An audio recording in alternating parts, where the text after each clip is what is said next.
Vamos reagir aqui a esse vídeo do Cogos no podcast do Marcelo alguma coisa. Bom, é isso. E é o Cogos, vocês estão acostumados, ele vai falar uma pá de bosta. Mas aqui eu acho que dá pra gente dar uma analisada num tipo de discurso da direita que ele não é tão forte dessa maneira, mas ele ao mesmo tempo aparece de uma forma enfraquecida também no senso comum, que é uma visão mais teocrática de direita. E eu vou falar um pouco mais sobre isso ao decorrer da fala do Cogos. Mas vamos lá. E, porra, é ridículo que ele tá tentando imitar o Milley. E, tipo, vocês vão ver que tá muito querendo imitar o Milley. Mas beleza, cada um com suas referências, né? Uma coisa que sempre vira e mexe pessoas comentando é sobre subsídios que o Estado dá em determinados setores da economia. Por que isso é ruim? E na esteira eu gostaria que você comentasse sobre das piores leis da história do Brasil, que é a da reserva da informática. Nossa Senhora. Não, o subsídio, ele é um problema muito grande. Ele cria um dano moral muito grande. Porque como o Estado nada produz... Então já começa com uma análise econômica, começa com o principal, a primeira coisa que o Cogos inicia é um dano moral grande. Ele vai tirar o dinheiro de alguém para subsidiar. E a economia é um processo extremamente intrincado. Quando você compra, por exemplo, uma câmera daquela ali, nós temos ali plásticos, metais, nós temos borrachas, nós temos o caminhão que transportou, nós temos a empresa de consultoria de RH que contratou um engenheiro que projetou. E o engenheiro de RH ele tem que comer, então tem que ter também a indústria agro para alimentar os operários, enfim. Quem sabe isso? Quem consegue divisar o big picture da economia? Deus. Mais ninguém. Então, quando você subsidia... E bom, nesse caso, é literalmente o tipo de coisa que quando você diz parece ser um espantalho, parece ser um exagero. Se eu visse alguém falando, do Cogos especificamente não, mas se eu visse alguém falando sobre qualquer outra pessoa de direita, sabe? Um anônimo de direita, por exemplo, falando, esse cara tá defendendo que quem manda na economia em última instância é Deus, ou que tipo, a única pessoa que é capaz de controlar a economia é Deus e os humanos não são capazes de fazer isso. Eu diria, bom, cara, isso provavelmente vai ter algo semelhante, mas deve ser um exagero da pessoa, ela pode estar exagerando, porque acontece às vezes de você, às vezes na raiva ali, você exagerar. É o tipo de coisa que parece exagero, mas não é realmente a opinião do cara. E não tem nem muito como argumentar em cima disso. Bom, se você é cristão, você realmente vai acreditar que Deus é onisciente, onipotente. Então, logicamente, ele controla, ele não só é o único capaz de controlar a economia, como ele está controlando no presente momento e sempre vai controlar. A questão é que, dentro até mesmo da teologia, a gente pode colocar que nós temos o livre-arbítrio. E provado que o mercado não é a única forma de instituição, é a única forma de instituição, não, a única forma de produção que a humanidade tem. Ah, como assim provado? Simples, nós temos comunidades que trabalham de forma comunal, que produzem de forma comunal. Ah, mas é porque eu não gosto do nome. Irmão, foda-se, eu também era um cara. Eu já falei que várias vezes eu fui ANCAP, e mesmo depois de ser ANCAP, eu era mais anarquista de mercado. Então sempre que eu via o anarcocomunismo, formas comunitárias de se produzir, eu olhava torto. Eu falava, ah, cara, isso no fim das contas não vai funcionar tão bem, e o sei lá o que das leis do mercado e tal. Só que, cara, eu parei de ter essa opinião porque eu falei, se essa sociedade está conseguindo produzir isso aqui, então o erro não tá na sociedade, tá na minha teoria que diz que isso aqui é impossível. Entendeu? Ah, não, mas é porque são sociedades tribais. Tá, então peraí. A sociedade tribal, que não tem a nossa filosofia, não tem nossa tecnologia, não tem tudo isso que a gente tem, consegue produzir comunalmente. Você acha que se nós colocarmos tecnologia e mais conhecimento na mão dessas pessoas, elas vão desaprender a produzir comunalmente? Isso não faz sentido. E eu não estou descartando o mercado também. Eu também acho que eu não tenho uma opinião ainda formada sobre qual é a melhor forma de produção. Mas para mim, claramente, essas duas formas são possíveis. A forma mais comunal e mais mercadológica. As duas formas são possíveis. E eu sei que tem gente também, até dentro da esquerda, que rejeita completamente o mercado e acha que qualquer forma de mercado vai necessariamente resultar em um capitalismo, que eu também discordo. Mas enfim. Só que, Caralho, eu realmente tentando diminuir o tanto que eu sou prolixo, eu fui prolixo pra caralho agora. Mas, o problema é você jogar que Deus é a única pessoa que pode organizar essa forma, porque nós podemos organizar isso também. Nós temos esse poder. Se você tira esse poder da mão do povo, da população, das pessoas, você faz com que elas se conformem com qualquer coisa que aconteça. Por quê? Está acontecendo e não é do meu controle, porque eu sou só um mero mortal. Quem controla isso é Deus. Então, isso é uma desculpa muito boa. Isso pode ser feito para qualquer coisa. E é por isso que o argumento de Deus é muito raso e é ruim de você rebater, porque vai ir pra se você acredita ou não nessa merda.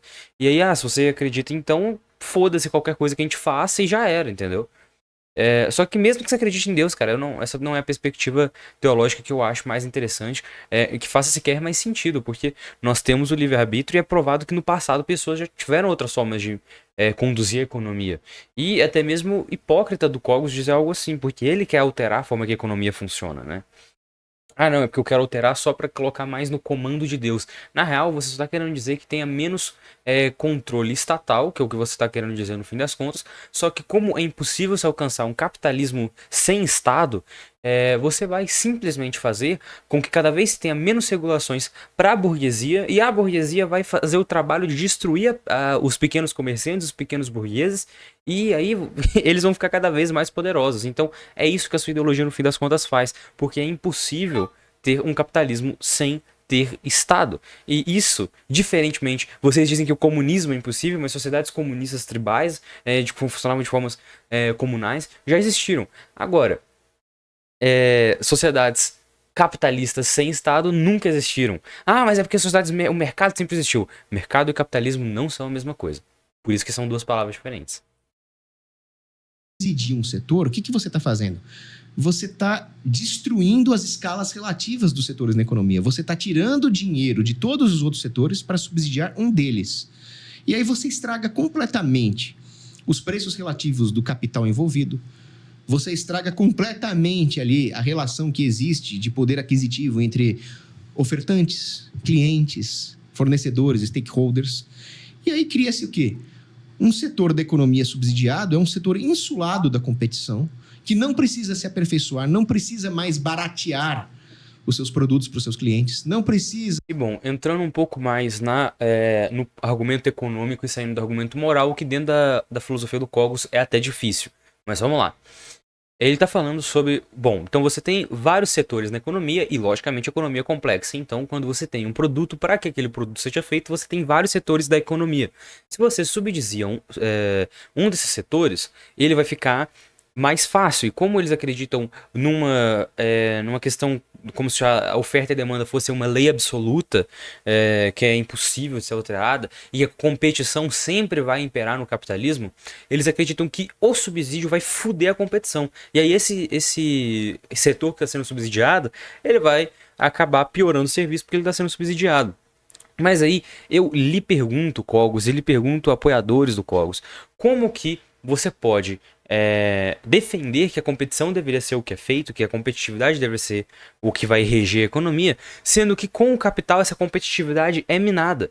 Eu realmente, e aí é por isso que eu falo que eu tenho a tendência a gostar do mercado, porque no mercado essa competitividade existe, mas o capital e o capitalismo é a distorção do mercado, não o mercado funcionando em máxima potência, justamente a distorção do mercado para que uma parte dos comerciantes acumule o capital e dessa forma, o que isso significa? Eles vão acumular os meios de produção de uma forma que eles tenham muito mais controle do que o normal. Então eles vão conseguir controlar a um ponto de que você não consegue entrar naquele mercado. Então aquele negócio, se eles estiverem com preços muito abusivos, é só entrar lá e fazer por um preço menor. Mas pera aí, cara, é impossível de entrar nesse mercado porque todos que estão nesse mercado são burgueses grandes e, tipo, não tem como você competir com eles. Tipo, os bancos estão fazendo um serviço ruim. Então abre um banco aí. Não tem como. Eu acho que esse produto aqui, sei lá, cara, esse arroz tá caro, essa fruta aqui tá caro. Tá, então começa a plantar, então. Você tá tentando ser impossível? Por quê? Porque a gente não consegue. Não é que você não queira plantar. Talvez, se você tivesse o campo à sua disposição, você talvez plantasse. Talvez se você tivesse o campo à sua disposição, você talvez faria por um preço muito mais acessível. E aí que tá um mercado que pode funcionar. Um mercado que não tem latifundiários, que não tem pessoas que são donas, tipo, de todas as fábricas e toda a indústria de uma área específica, mas sim vários pequenos produtores, assim, aí sim a competitividade vai imperar realmente. Mas no capitalismo isso não vai acontecer, porque é só você olhar ao seu redor. Bom, eu tô gravando isso aqui com um notebook, você consegue, eu fiz uma pronúncia horrível disso inclusive, me desculpe, mas você consegue fazer uma produção de computadores, você consegue competir com as grandes empresas de computadores? Você não consegue, cara. Você não consegue competir com as empresas de celular, por exemplo, coisas nesse sentido, porque elas são capitalistas, industriais, tudo mais. Então, tipo, tem que ter um poder que não está na mão da classe trabalhadora. E é justamente essa é que é a questão. Por que eu tô falando de tudo isso? Porque ele está criticando o subsídio por minar a competitividade, né? Então, só que a questão é que o capitalismo mina essa produtividade. Então, a única forma de defender o que o anarcocapitalismo diz defender, que é o mercado, não é sendo anarcocapitalista, é sendo anarquista de mercado.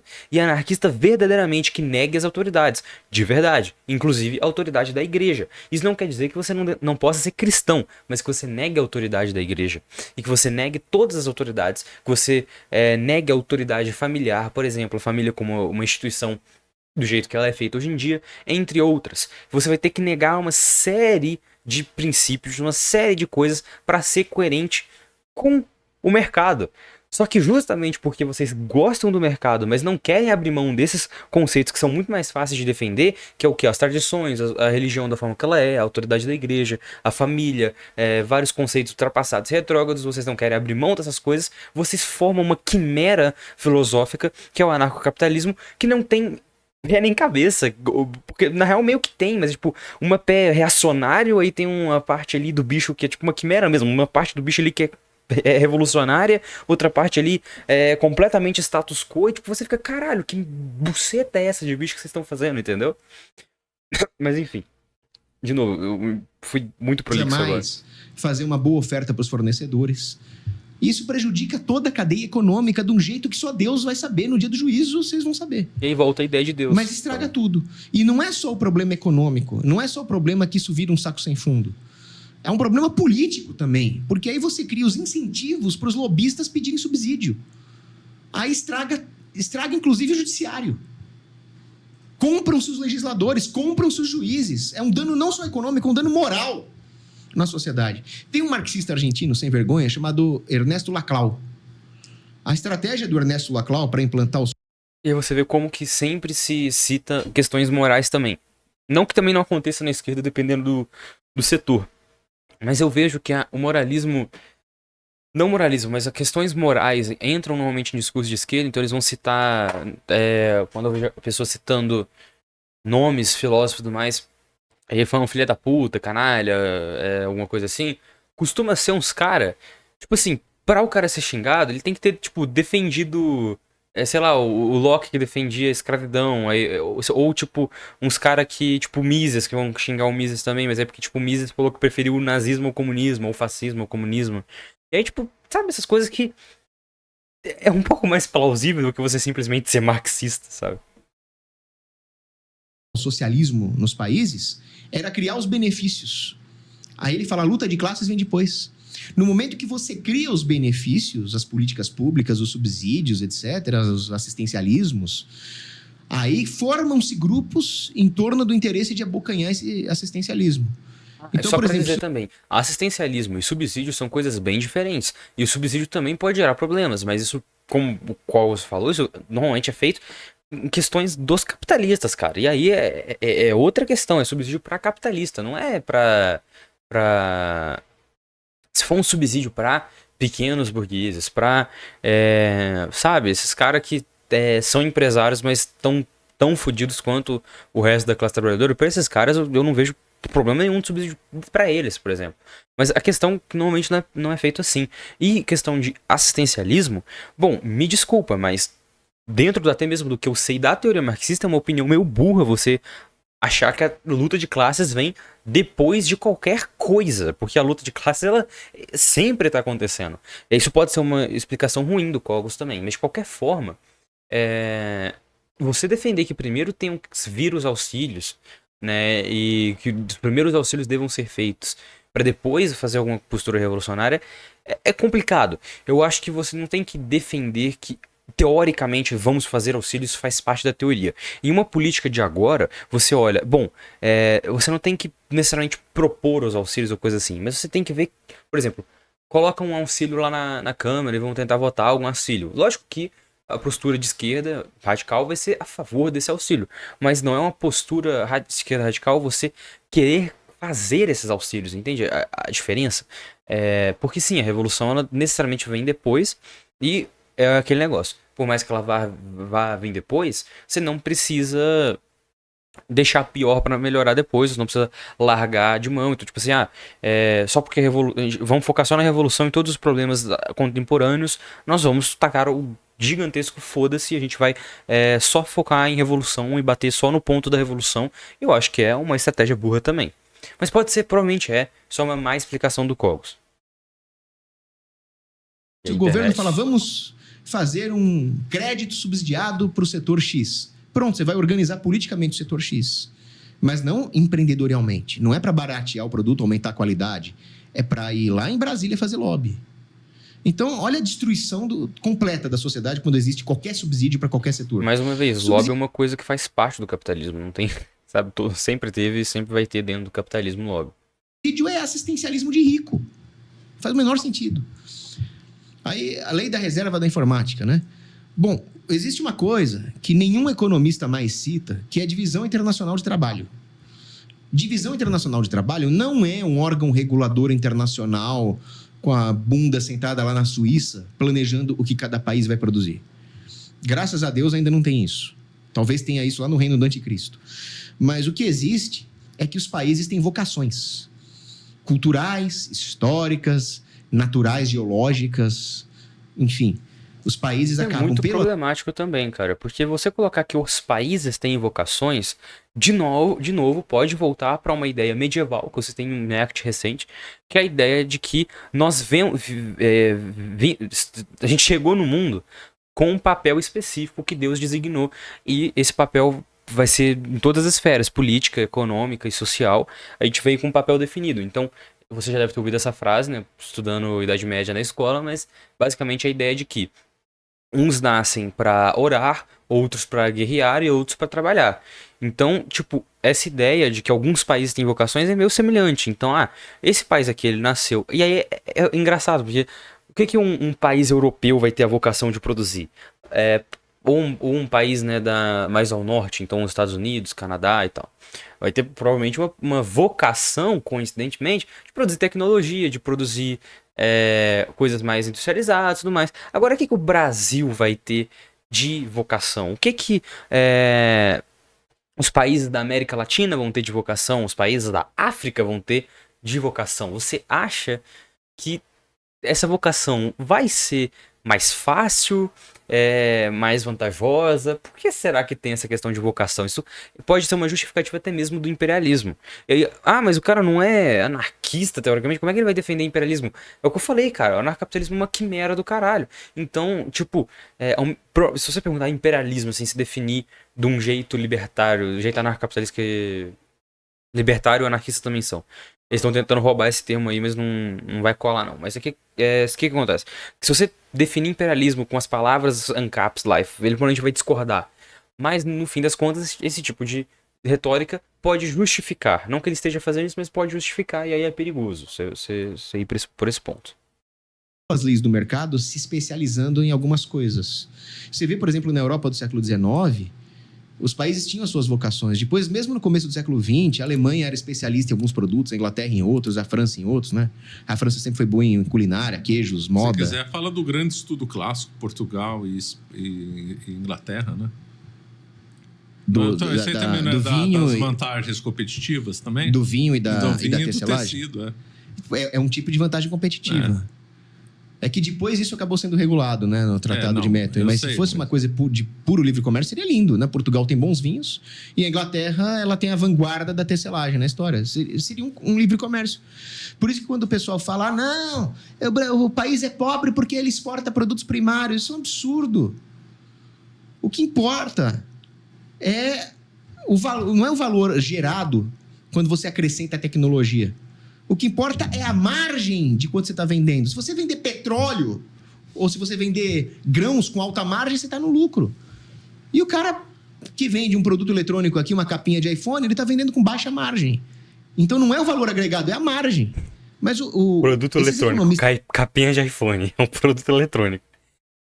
Mas tá, não saindo pelo erro do cara que não vai influenciar, até porque tem erro demais que influencia, a gente não vai focar no que é bobagem.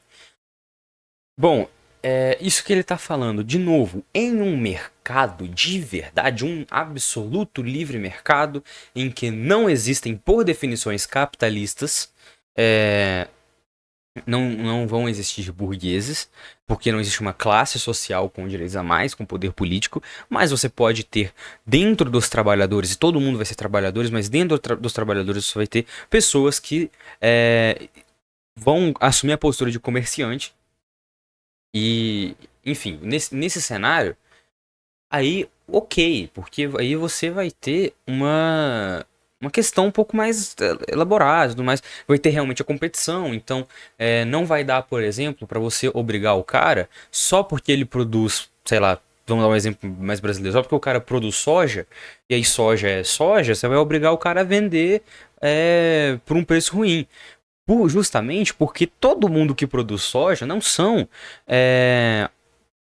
burgueses, e não tem um burguês querendo foder o outro. Então, são todos comerciantes, e a única coisa que eles querem não é ganhar poder, é garantir o seu. Cada um quer garantir o seu ali, também visando o bem social. Então é garantir o seu, e se o cara for altruísta, vai querer alguma coisa do bem social também, alguma organização mais social e tudo mais. O bom do mercado também, o que eu gosto mais dessas análises mais mercadológicas, é porque você não depende tanto assim da vontade da pessoa de querer ser altruísta ou não. Mas enfim. Aí o cara vai estar querendo defender o dele. Então ele vai vender por um preço justo. E todo mundo vai vender por um preço justo.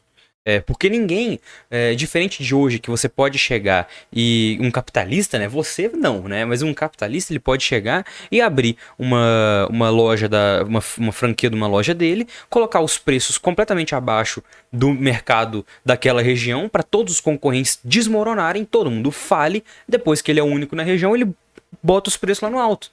Isso é manjadaço, é manjado pra caralho essa estratégia. E hoje em dia, um capitalista ele pode fazer isso porque, no começo, essa loja pode dar até prejuízo. Ele pode vender os produtos abaixo do preço de custo. Tipo assim, o cara comprou por tanto, ele vende por menos. Então é impossível os caras conseguirem tancar, o pequeno comerciante conseguir tancar um negócio desse. Mas ele pode, porque ele tem capital.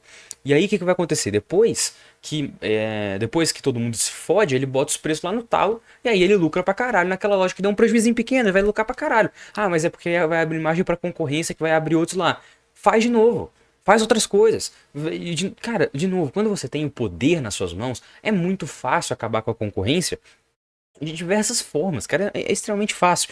E aí depois, vamos supor, não, que vai surgir algumas coisas, mas aí esse cara, por exemplo, vai ter a marketing na mão dele, então ele vai ter, tipo, um capital tipo, de marketing do caralho, então vai ter um marketing pra caralho em cima das pessoas, que vai convencer que aquela loja é melhor, que vende produtos melhores, sendo que não são melhores de verdade, mas tá dizendo que é melhor. Então, pronto. E essa é uma das questões da lei da oferta e da demanda, do quanto que ela é manipulável. Vocês realmente acreditam que tem a demanda por celulares? Ela deveria ser da forma que é? Hoje em dia, celular não dura tanto assim. Eu tô com o meu aqui que eu ganhei em 2020, cara. Tipo, ele tá capengando, assim. Beleza que quando eu ganhei ele era menor, assim, então não devo ter cuidado tão bem dele. Mas, de qualquer forma, não é um celular velho. Ele tem, tipo, 4 anos. Não é pra ser um produto velho. Só que, ao mesmo tempo, ele já tá todo fodido. E isso você sabe que não é porque sou eu sou descuidado. É porque os produtos, eles são feitos pra quebrarem e você consumir. Os produtos eletrônicos são feitos pra quebrar e pra você ter que consumir de novo. fone quebra fácil pra caralho, tá ligado? Periférico quebra fácil pra caralho. Então, essas coisas, carregador, pô, tanto carregador estraga. Porque se eles fazem um carregador muito bom, você não tem que comprar outros, sabe? Se eles fazem um celular muito bom, você pode ficar com ele 10 anos, até mais, né? Então, isso vai manipular o quê? A demanda. E eu só falei da questão da. Isso eu nem falei do que eu queria falar, que ainda vão lá e botam a propaganda em cima.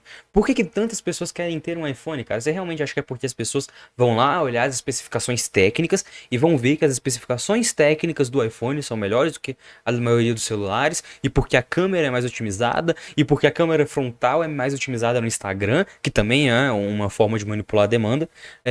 A maior parte das pessoas nem sabe que isso existe. A maior parte das pessoas quer ter um iPhone pelo único motivo de que marketing. Então, você realmente vai dizer que essa lei é natural? Que ela é inviolável? Sendo que claramente os capitalistas estão aí para demonstrar que você pode manipular. Eu tô para reagir a um cara que ele basicamente mostra isso no capitalismo, só que ele elogia, ele fala como se fosse algo bom. É um cara investidor lá. Eu acho que eu trago ele no próximo dia de gravação, eu trago ele. Mas enfim. Socialistas, eles não sabem contabilidade one-on-one, assim, básica, sabe? Então, reserva da informática. Ah, não, vamos criar um protecionismo para a indústria informática brasileira. Vamos criar barreiras contra produtos informáticos importados para fomentar a indústria informática no Brasil. Meu amigo, para que demônios eu quero fomentar a indústria informática no Brasil se eu posso importar? É simples, porque nós estamos em uma situação de país subdesenvolvido, então naturalmente a gente não vai conseguir chegar no nível dos Estados Unidos.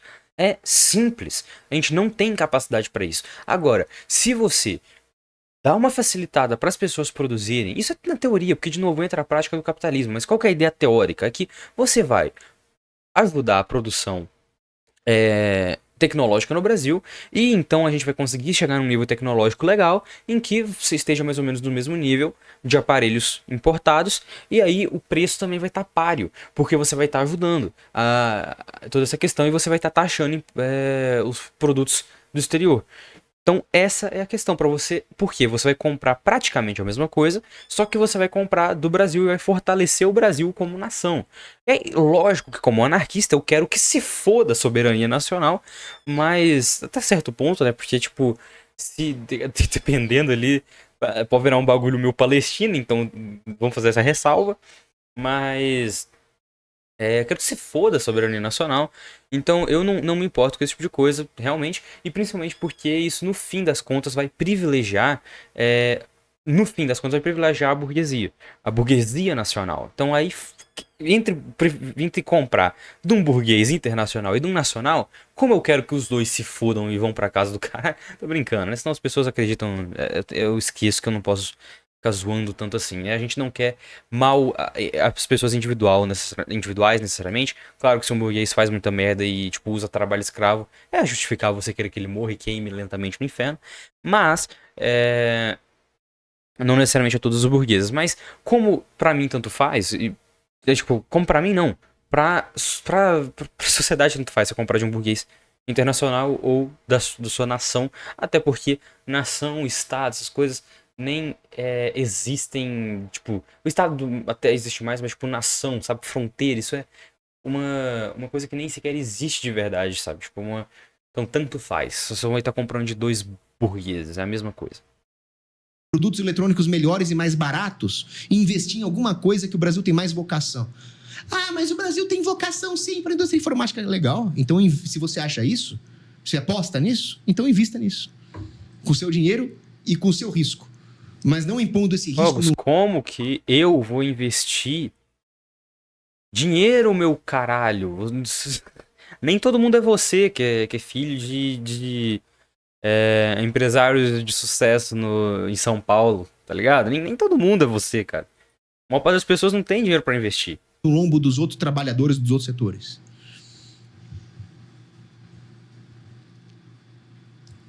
Lembrando que, além da reserva da informática ter prejudicado toda a cadeia de produção, ela foi um fracasso. O Brasil não viu surgir nenhuma grande empresa na era de informática. Porque o efeito é o contrário. Se existe uma chance de o Brasil ter uma indústria de informática avançada, é forjando no fogo da concorrência. Se for proteger, vai atrofiar. Mais ou menos como nós estamos vendo Você no acha que a agronegócio. concorrência é justa? Tipo, caralho, cara. Você realmente acha que é justa a concorrência? Eu não preciso nem me delongar no ponto, já expliquei, né? O agronegócio é atacado pelo MST, por isso, por aquilo, e se desenvolveu apesar da pressão contra do Estado. Exatamente. Que é um dos melhores do mundo, né? Por exemplo, eu defendo, por motivos estratégicos, que o Brasil tem uma indústria de defesa, de tecnologia bélica avançada.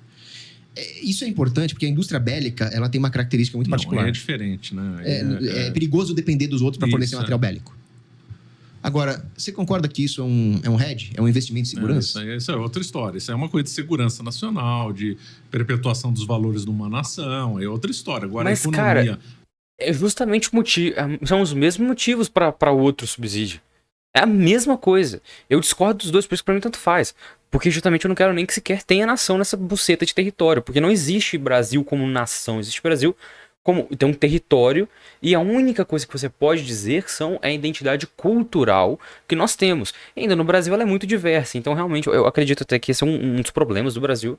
É o tanto que não tem uma identidade necessariamente brasileira, sabe? Tipo, você pode tentar dizer que alguma nacionalidade mais vinda do Sudeste, então ou você vai pegar características culturais daqui de Minas, por exemplo, de São Paulo, do Rio, também muita gente fala de brasilidade, vai falar de coisa do Rio, por exemplo, que é algo também, né, que o exterior olha muito, mas aí vai ser completamente diferente do que é culturalmente ali, o Nordeste, o Norte, que é normalmente esquecido pra caralho, o Centro-Oeste também, esquecido. Só se fala normalmente de Nordeste, Sudeste e Sul, né? E esquece outra parte do Brasil. Tipo, esses caras têm uma cultura completamente diferente da gente daqui do Sudeste, você que pode ser de qualquer outro lugar, do Sul, do Norte, do Nordeste e tudo mais. Todas essas culturas são muito diferentes. Isso que está separando já por região, né? Que tipo, já é um pouco mais. Mas até mesmo dentro dessas regiões, as culturas são diferentes. Como eu falei, do Sudeste mesmo, cara. A cultura, lógico que vai ter ali também essas questões, mas justamente não tem tantas fronteiras, não é algo tão definido, tão traçado e tudo mais. E eu comecei a falar de um bagulho que tem nada a ver com a porra do que os caras estão falando, cara. A parte da economia de guerra não tem o menor sentido. Então, mas essa questão do setor de defesa é um argumento fortíssimo em prol do anarcocapitalismo. Eu não gosto desse termo, né? Porque anarcocapitalismo não é anarquia. Então, eu sugiro a troca desse nome. Então, pelo menos. Mas sim, para todos os efeitos menos ele está reconhecendo. Práticos, eu sou um ANCAP. E a ideia é que se houvesse um livre mercado de defesa, não de indústria de defesa apenas, se houvesse um livre mercado de exércitos, de private military companies, de seguradoras de defesa, elas procurariam uma proteção no longo prazo para o seu território e investiriam com o seu próprio dinheiro, com o seu próprio risco, numa indústria bélica local. Porque isso tem ganhos de defesa. Não depender de peças estrangeiras. Você vê o Osório, né? O tanque. O tanque, sucesso. Melhor tanque ever. Só que ele depende... Peraí, então é algo anarcocapitalista, que beleza que não é anarquista, você mesmo assumiu, mas numa teoria de capitalismo que rejeita o Estado, ou que já expliquei que é impossível, mas uma teoria capitalista que rejeita o Estado, pelo menos na esfera teórica, o defensor disso está dizendo que, teoricamente, praticamente é algo bom você defender uma indústria bélica para o fortalecimento da nação. Beleza, então. Beleza, tá bom. O louco sou eu, então. Sou mais louco que todos vocês. E os FDP ameaçaram cortar o suprimento dessas peças. Seria legal fabricá-las aqui. Mas isso não tem que ser subsidiado. Isso tem que ser uma progressão natural do surgimento de um livre mercado de defesa. Você acaba de assistir... Isso aí. Eu me delonguei pra... Que isso? Não era pra curtir não, cara. Era pra vir pro BS. Porra, eu curti no bagulho sem querer. Bom, é isso aí. Me desculpa, eu delonguei no vídeo. Eu sei que eu tento... Tô tentando me resumir.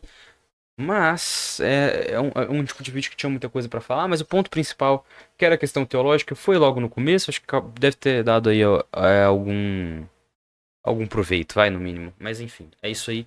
Muito obrigado por ter assistido até aqui. Você sabe o que tem que fazer. Likes, comentários. Se inscreve se não for inscrito. Eu sempre leio os comentários. Respondo a maior parte. Eu costumo responder até mesmo os que eu discordo. Na maior parte das vezes que eu concordo, eu nem respondo. Então, às vezes eu não respondo. Não é porque eu achei esse comentário ruim, é porque, tipo, eu achei ele tão bom que eu não tenho mais nada a falar, sabe? Normalmente eu respondo os que eu discordo quando eu tenho algum ponto a acrescentar também, sabe? Mas enfim. É isso, falou e até o próximo vídeo.